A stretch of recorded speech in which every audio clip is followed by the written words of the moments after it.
The gift was wrapped in matte black. No ribbon, just weight.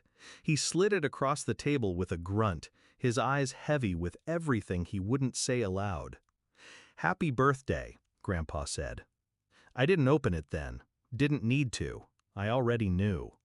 The silence in the room was thick, like someone had pressed pause on reality. My wife smiled beside me, touched my arm. Her hand lingered. Too gentle, too practiced. She knew too, but not what I knew. Not what I'd seen on her phone screen 2 nights ago when she left it unlocked in the bathroom. Not the thread of messages between her and her brother. Not the one that read, "He'll get the company, but not for long. Trust me." The smell of old cigars, dust, and lemon cake mixed into something nauseating. I smiled. She thought I was still asleep that night. She was wrong. I opened the box in the car. It wasn't symbolic. It was real. Signed documents, corporate transition plans, shares, legal transfer. Grandpa's scrawl across every page like the final blessing of a dying king. I ran my finger over the signature. Power doesn't hum. It doesn't scream. It sits quietly and waits for hands steady enough to hold it. I had the company, and no one cheered harder than my wife. She called her brother that night. I heard her whisper through the bathroom door. The same door she used to close when she cried about never being good enough, about never being noticed. Now she whispered like a woman who had finally won something. I stood outside the door and listened to her paint me as weak, too emotional, too idealistic, easy to guide. Her words, not mine. The next day her brother showed up with 2 tailored suits and a silent smirk. "You're gonna need help running this place, man," he said. Not a suggestion. I nodded. He thought that meant yes, but I'd already started digging. I didn't change a thing. I let them think they were winning.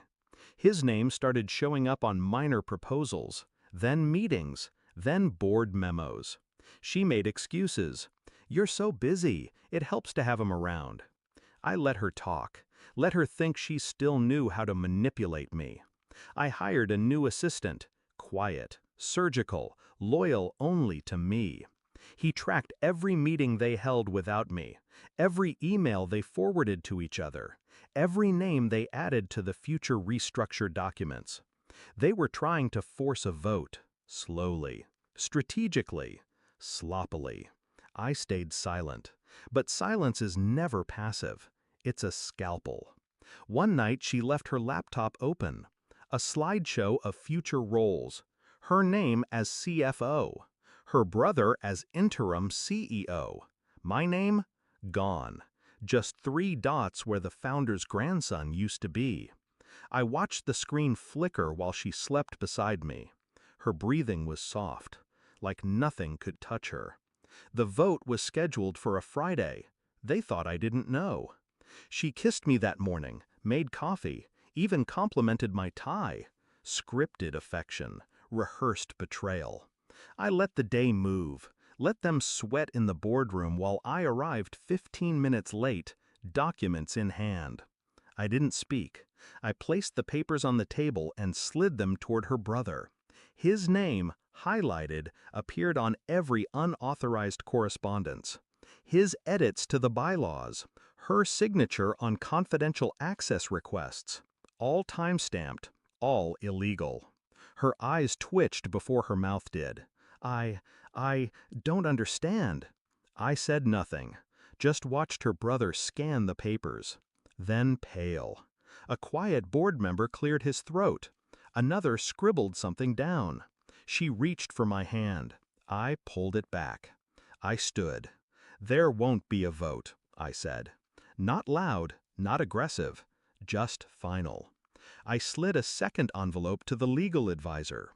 Inside, recorded calls, email threads, signed confessions of manipulation. Enough to bury both of them in corporate exile. "I'll be issuing a public statement by Monday.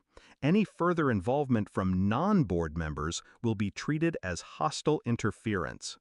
Her brother opened his mouth. I looked at him once. Sharp, precise. He closed it. I turned to her. You married into something you didn't understand. You thought I inherited a throne. Pause. I inherited a war. And I won. She shook her head like she could undo the last 10 minutes. Please, this isn't what... But I was already gone.